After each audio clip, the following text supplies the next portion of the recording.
Hello friends, in this video I'm going to show you how to change your username on Facebook.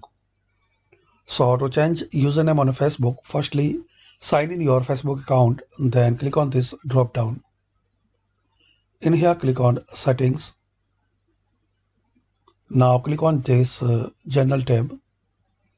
Now click on edit in front in your username. Now change your username. Not your username should include your authentic name.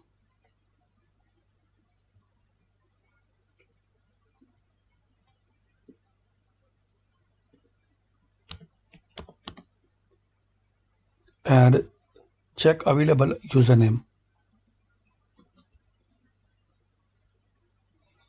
So as we can see now, this new username is available.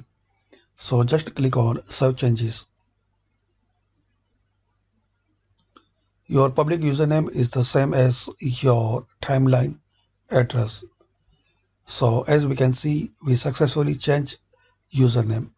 So that's it friends. By this quick and easy method, we can know how to change username on Facebook.